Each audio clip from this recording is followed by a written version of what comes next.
नमस्कार, आप देख रहे हैं न्यूज नेशन में हूं पिनास त्यागी। 2022 का महादंगल इस वक्त अपने चरम पर है। पहले चरण के मतदान में अब कुछ ही दिनों का वक्त बाकी रह गया है और ऐसे में यूपी की सियासत गरमाई हुई है और यूपी के चुनावी माहौल में दो नामों की इन दिनों बड़ी चर्चा हुई है। एक है भगवान श्री कृष्ण यानी केशव और मौर्य यानी पिछड़े वर्ग से जुड़ा एक बड़ा वोट बैंक। आज हमारे साथ यूपी के डिप्टी सीएम हैं जिनके नाम में केशव भी हैं और मौर्य भी। केशव प्रसाद मौर्य जी, आपका बहुत बहुत स्वागत है न्यूज नेशन पर। सर, अब बमुश्किल कम ही वक्त बचा है पहले चरण के मतदान में। आप दावा कर रहे हैं 300 पार का, अखिलेश दावा कर रहे हैं 400 पार का। किसके दावे में कितना दम? देखिए, जो दावे 400 पार का कर रहे हैं उनका दावा तो बेदम है, क्योंकि वह दावे का उनका इतिहास अगर आप खोल करके देखें तो 2014, 2017, 2019 का उनका दावा फेल हो चुका है।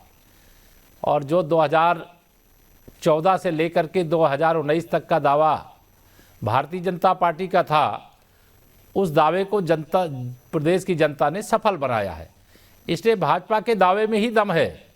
सपा मुखिया श्री अखिलेश जी और उनके गठबंधन के दावे में कोई दम नहीं है। मौर्य सर, इस बार कह रहे हैं कि बहुत से लोग जो हैं आपका साथ छोड़कर जा रहे हैं और इक्वेशन भी गड़बड़ा रहे हैं, एंटी इनकम्बेंसी भी है, तो उस सब के बीच में 300 पार का लक्ष्य है, उसके लिए क्या धरातल है, कैसे हासिल होगा, या सिर्फ एक चुनावी जुमला है कॉन्फिडेंस से भरा हुआ? देखिए, भारतीय जनता पार्टी हमारी उत्तर प्रदेश की जनता के हित में डबल इंजन की सरकार के माध्यम से बिना भेदभाव के सबका विकास किया गया है और विकास वोट के रूप में कन्वर्ट हो चुका है।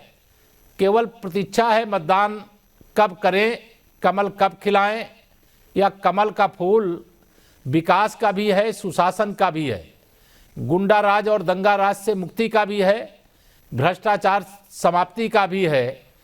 इसलिए सारी परिस्थितियां भाजपा के अनुकूल हैं। इस 2022 में इसलिए मैं कहता हूं, फिर एक बार 300 पार फिर से बनेगी उत्तर प्रदेश में भाजपा की सरकार। भाजपा सरकार और कुर्सी पर योगी जी सवार, या इस बार मौर्य मांगे मोर? नहीं, मैं मानता हूं कि आदरणीय योगी जी के नेतृत्व में हम लोगों ने शानदार काम किया है पिछले 5 वर्षों के अंदर और जबरदस्त परिणाम है, जनता की नज़र में है, जनता उसको स्वीकारती है। इसलिए मेरा यह मानना है कि उत्तर प्रदेश में आदरणीय योगी जी के नेतृत्व में हम सब चुनाव लड़ रहे हैं और इस चुनाव को हम लोग जीतेंगे, 300 से अधिक सीटों के साथ जीतेंगे और सरकार बनाएंगे। जी, तो यानी इस बार भी चेहरा और मंत्री अगर सत्ता में आते हैं, सीएम योगी जी ही होंगे, तो केशव प्रसाद मौर्य जी की क्या भूमिका होगी? क्योंकि पिछली बार भी कुर्सी के लिए आप दावेदारी में सबसे आगे थे, मुझे लेकिन लगता फिर है नाम कि कोई और आ गया। ये सवाल ही नहीं है कि इस समय कोई सवाल है। इस समय एक ही सवाल है कि सपा बसपा कांग्रेस का सुपड़ा उत्तर प्रदेश से साफ करो।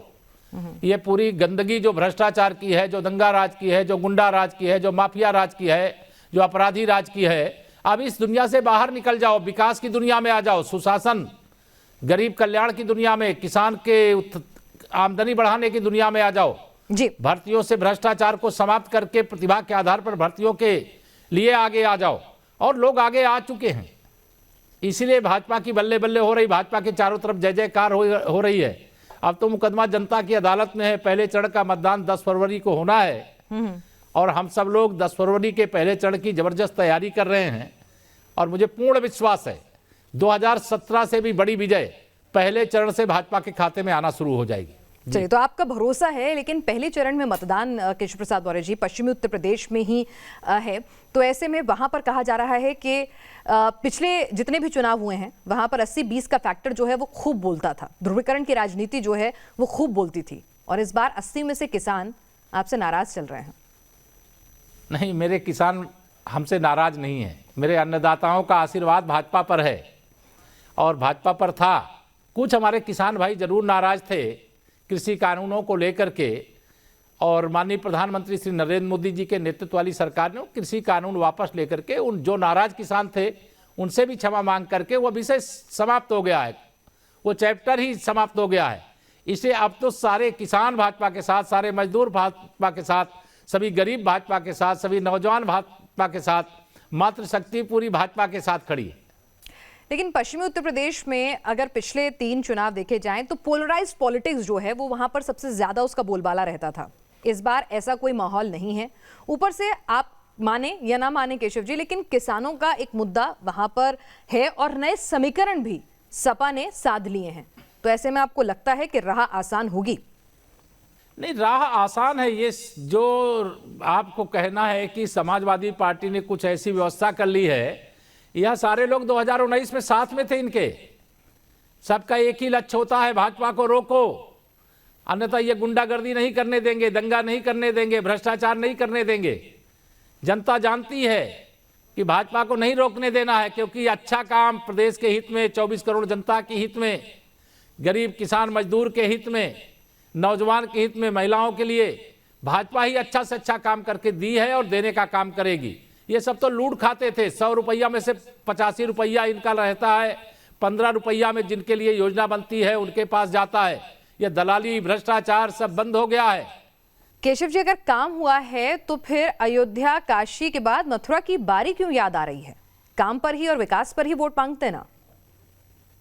ये याद नहीं है। ये मुझे लगता है कि अयोध्या में जो रामलला का भव्य मंदिर बन रहा है, इससे विपक्षी परेशान है। बाबा विश्वनाथ जी का औरंगजेब के कार्यकाल के आक्रमण के समय से जो एक तरह से तहस नहस पड़ा था, बाबा विश्वनाथ जी का धाम वो दिव्य और भव्य बन गया है।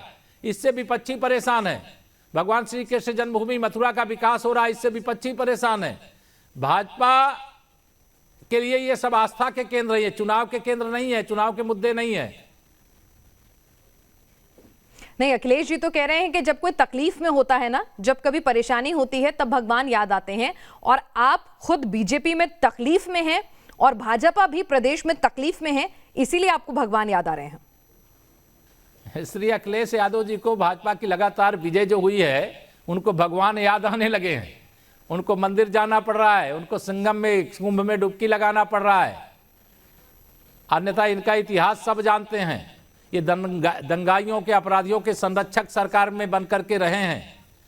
इसलिए भारतीय जनता पार्टी तो सदैव, आज ही नहीं सदा सर्वदा भगवान के मंदिर में जाती है, कुंभ स्नान करती है। एक एक कार्यकर्ता हमारे जाते हैं जिनको अवसर मिलता है। लेकिन श्री अखिलेश यादव जी का इतिहास सबको मालूम है। उनके जो तमाम सहयोगी उनके हैं, उनका सबको इतिहास मालूम है। सपा, बसपा, कांग्रेस मंदिर में जाना 2014 और 2017 के बाद शुरू किए। इसके पहले ये मंदिर नहीं जाते थे, भगवान राम को ही काल्पनिक बताते थे। सबका इतिहास, मैं उस पर जाना नहीं चाहता। हम विकास के मुद्दे पर चुनाव लड़ना चाहते हैं और श्री अखिलेश यादव जी को चुनौती देते हैं कि वो विकास के मुद्दे पर आए। वो कह रहे हैं कि 2012 से 2017 तक बहुत विकास किया है, तो जहां विकास किया है जरा वहां से चुनाव लड़ करके दिखाएं। नहीं, लेकिन वो तो कह रहे हैं कि आप लोग ही अगर विकास पे, आप तो कैंची जीवी हैं। वो लोग तो कहते हैं कि सारा विकास जो है उनकी देन था, आप तो कैंची जीवी बने हुए हैं। इसीलिए तो कह रहा हूं, मैं उनको चुनौती दे रहा हूं। अगर हम कैंची जीवी हैं, वो विकास जीवी हैं, तो आखिर विकास जहां किए वहां लड़ें, जातिवाद की जमीन ना खोजें, तुष्टीकरण का केंद्र ना बनाएं अपने विधानसभा क्षेत्र को। जहां विकास किए, कहां किए, उनसे मेरा सवाल है वो बताएं। उत्तर प्रदेश के किस किस जिले में विकास किया है, सबसे ज्यादा विकास कहां किया है। भारतीय जनता पार्टी की पहली लिस्ट में हमारे मुख्यमंत्री जी का नाम, मेरा नाम प्रत्याशी के रूप में जारी कर दिया गया है। श्री अखिलेश यादव जी सर्वे सर्वा हैं अपनी पार्टी के, लेकिन उन्होंने अपना नाम अभी तक कहां से लिंक क्यों नहीं जारी किया है? क्यों डर रहे हैं जनता के बीच में जाने से? क्यों विकास के मुद्दे पर चुनाव नहीं लड़ना चाहते? उन्होंने सोचा गुंडे, अपराधी, माफियाओं के बल पर चुनाव लड़ेंगे, लोगों को डराकर चुनाव जीत लेंगे, तो यह इतिहास की बात हो गई। वर्तमान में जनता जाग रही है। अगर विकास किया है तो विकास जहां किया उस क्षेत्र से चुनाव लड़ करके दिखाएं। नहीं, लेकिन आपके ऊपर भी आरोप लग रहे हैं कि अगर आपको अपने क्षेत्र में विकास पर इतना भरोसा था तो आपने अपनी सीट क्यों बदली? हमने नहीं सीट बदली, आपको मालूम नहीं है मैम।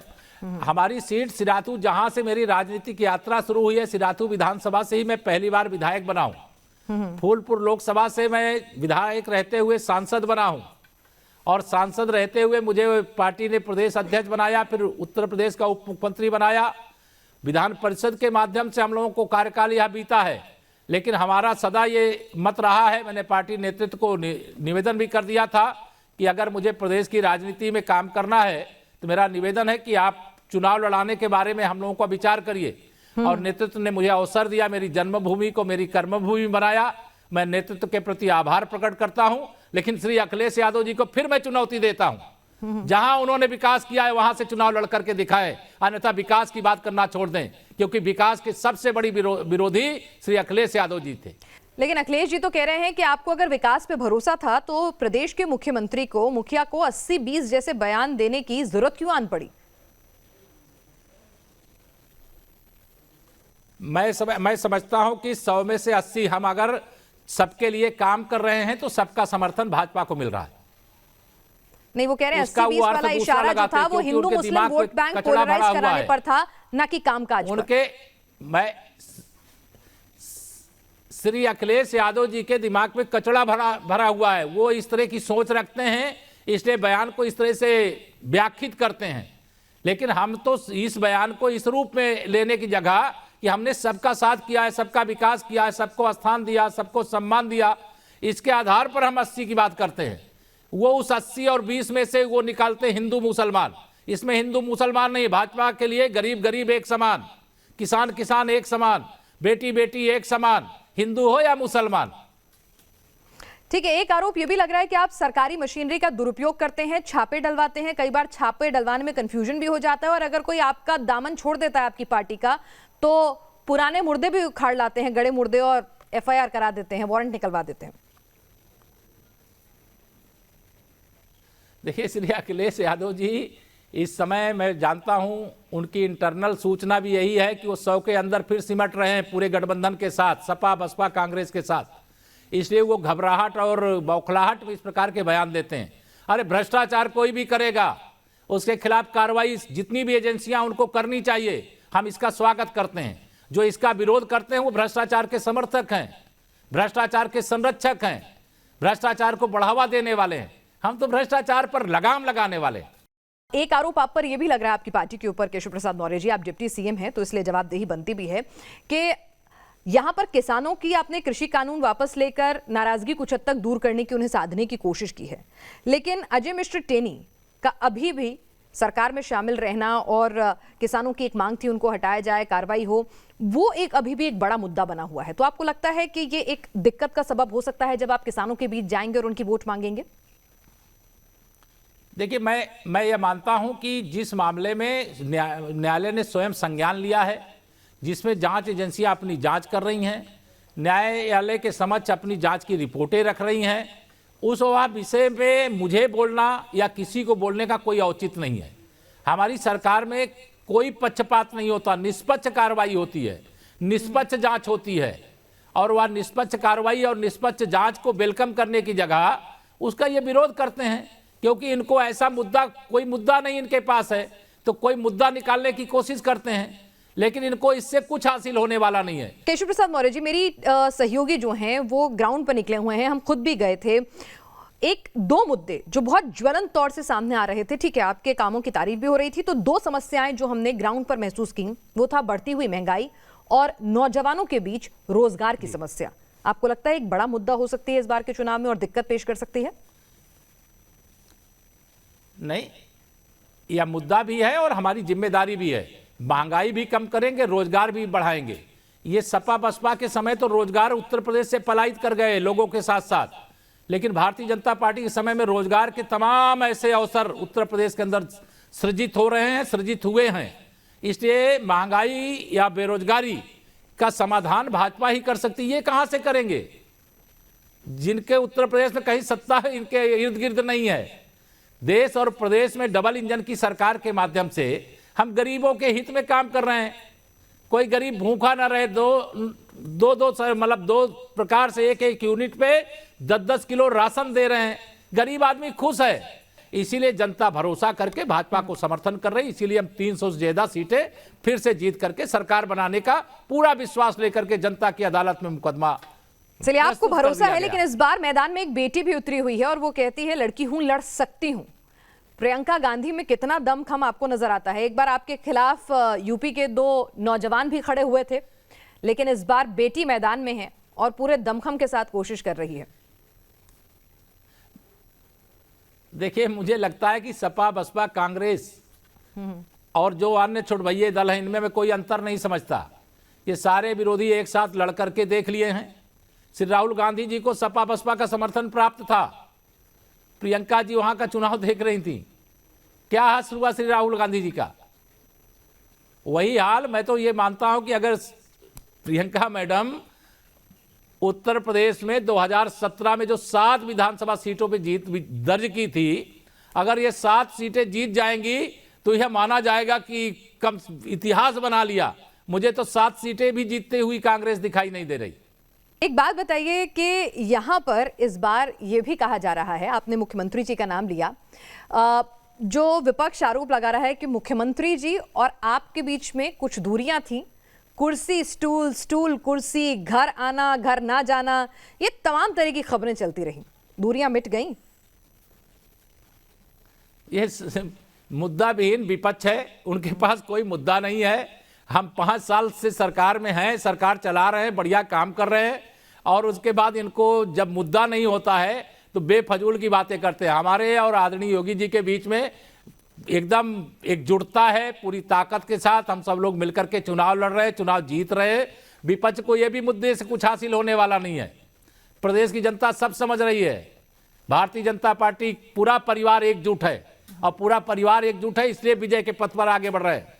डबल इंजन की सरकार से काम किया है, लेकिन अखिलेश जी कह रहे हैं कि पार्टी में आपकी नजरअंदाजी हो रही थी, पार्टी में आपको इग्नोर किया जा रहा था, और लाइमलाइट में आने के लिए आपने लुंगी टोपी का बयान दिया और मथुरा में भव्य कृष्ण मंदिर का बयान दिया ताकि आप लाइमलाइट में आ गए।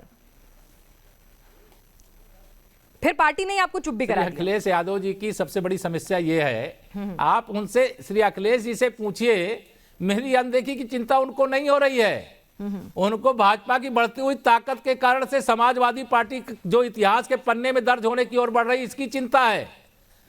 समाजवादी पार्टी, श्री अखिलेश जी जब सरकार में थे, उनसे मैं पूछना चाहता हूं, मेरे उत्तर प्रदेश के उप मुख्यमंत्री को सम्मान नहीं मिल रहा, इसकी चिंता श्री अखिलेश यादव जी को है। अरे अपने पिताजी को सम्मान क्यों नहीं दिया, अपने चाचा जी को सम्मान क्यों नहीं दिया, अपनी बहू अर्पणा यादव जी को सम्मान क्यों नहीं दिया? जो अपने घर को नहीं संभाल सकते वो उत्तर प्रदेश संभालने की बात कर रहे हैं। जो समाजवादी पार्टी को एक नहीं रख सके वो भाजपा को ज्ञान देने की कोशिश कर रहे हैं। आपने अपर्णा यादव का जिक्र किया, बहुत से साथी तो आपके भी छोड़कर गए। अपर्णा यादव की एंट्री से क्या उनकी भरपाई हो जाएगी या सिर्फ सांकेतिक मैसेज ही जाएगा? मुझे लगता है कि भारतीय जनता पार्टी का संगठन इतना शक्तिशाली है कि भारतीय जनता पार्टी जिसे कमल का फूल देकर के भेजती है, भाजपा का कार्यकर्ता बूथ स्तर पर परिश्रम करता है, जनता के आशीर्वाद से वो विजयी होकर के आता है। अब इतिहास इस बात का साक्षी, 73 सांसद, 325 विधायक, 64 सांसद, ये 3 चुनाव लगातार श्री अखिलेश यादव जी जब मुख्यमंत्री थे तब हुआ लोकसभा का चुनाव 2014 का। जब अखिलेश यादव जी मुख्यमंत्री का 5 साल का कार्यकाल पूरा किए तब विधानसभा का यूपी का चुनाव हुआ। समाजवादी पार्टी जहां थी 2014 में, आरोप तो वहीं पर आकर ठिठक गई, वहीं पर आकर के रुक गई। तो इसीलिए आपने ओवैसी जी को 100 सीटों पर लड़ने के लिए बुला लिया, अपनी बी टीम को बुला लिया, मुस्लिम वोट बैंक में सेधमारी के लिए बुला लिया।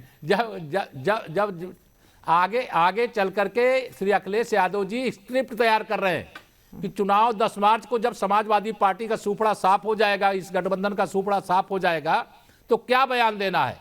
तो इस प्रकार के बयान देने का काम वो करेंगे कि इस कारण से हम हार गए। हार तो जनता की नजर में उसी दिन गए जब आप दंगाइयों, गुंडों, माफियाओं, अपराधियों के संरक्षक बन गए। चलिए, तो हार के बहाने ढूंढ रहे हैं, लेकिन एक सवाल जो बनता है, क्योंकि अब हम आखिरी हिस्से में आ गए हैं अपने इंटरव्यू के, केशव प्रसाद मौर्य जी, लोग नाराज हैं पिछड़ी जाति के। मौर्य समाज को फिर एकजुट करके बीजेपी के खेमे में ला पाएंगे आप? ये जाति की बात श्री अखिलेश यादव जी करते हैं। हमारी पार्टी सभी जातियों को, सभी समुदायों को एक साथ लेकर के चलने का काम करती है, और बंटवारे की राजनीति का अंत हो चुका है, विकास की राजनीति की शुरुआत हो चुकी है। और विकास की राजनीति पे भरोसा कायम हो चुका है। अब ये माननीय नरेंद्र मोदी जी का युग है। विकास की राजनीति गुजरात से शुरू हुई, अब देश में हो रही है। इसलिए जाति की राजनीति को छोड़ो अखिलेश यादव जी। 5 मैंने कहा है इनको कि मत प्रयास करो 2022 में, तैयारी करो 27 में। चलिए, तो एक बात बताइए, आप तो जीत का, बम्पर जीत का, पहले से बड़ी जीत का दम भर रहे हैं, तो केशव प्रसाद मौर्य को हम किस रोल में देखेंगे अगर ये जीत हासिल होती है तो? भारतीय जनता पार्टी का एक सिपाही हूँ, सिपाही के रोल में देख रही हैं, सिपाही के रोल में देखेंगे मैडम। कोई महत्वाकांक्षा? ये महत्वाकांक्षा सपा बसपा कांग्रेस के लोग रखते हैं। यहाँ तो हमारे यहाँ पार्टी का जो कार्यकर्ता होता है वो पार्टी के लिए, प्रदेश के लिए, जनता के लिए समर्पित रहता है और हम वो समर्पण भाव से पूरी तरह से काम कर रहे हैं, सेवा कर रहे हैं। और वह सेवा का जो हमारा काम है वो हम करने में कभी, जब से राष्ट्रीय स्वयंसेवक संघ के स्वयंसेवक के रूप में अपने सामाजिक कार्यों की शुरुआत की है और राजनीति में आने के बाद जब विधायक बने, सांसद बने, अध्यक्ष बने, डिप्टी सीएम के रूप में कार्यकाल हमने बिताया है। हमारा पूरा समय पार्टी के नीतियों रीतियों के अनुसार जनता की सेवा में, प्रदेश की सेवा में। जी, आपने आरएसएस का नाम लिया है तो एक आरोप मुझे याद आ गया आपके पुराने साथी का। वो कह रहे हैं कि भाई आप तो आरएसएस की भाषा बोलने लग गए हैं, पिछड़ों की भाषा नहीं बोलते हैं अब आप उनके रंग में रंग गए हैं। ये मुझे लगता है कि जो नहीं जानता है, जो नहीं राष्ट्रीय स्वयंसेवक संघ को नहीं जानता है, हमारे विचारों को नहीं जानता, हमारे संस्कारों को नहीं जानता, वो इस प्रकार की भाषा बोलता है। भारतीय जनता पार्टी विश्व की सबसे बड़ी पार्टी है, देश की सबसे बड़ी पार्टी है, उत्तर प्रदेश की सबसे बड़ी पार्टी है और भारतीय जनता पार्टी के एक एक कार्यकर्ताओं के परिश्रम से बड़ी हुई है पार्टी। हमारी उत्तर प्रदेश की जनता जनार्दन के आशीर्वाद से बड़ी हुई है पार्टी और इसलिए हम कार्यकर्ताओं का सम्मान और जनता की सेवा, यह हमारा काम है। ये जब चुनाव लड़ना होता है तब भी हम जनता की सेवा में हैं और जब चुनाव नहीं लड़ना होता, कोरोना जैसा संक्रमण, उसके बाद भी हम जनता की सेवा में।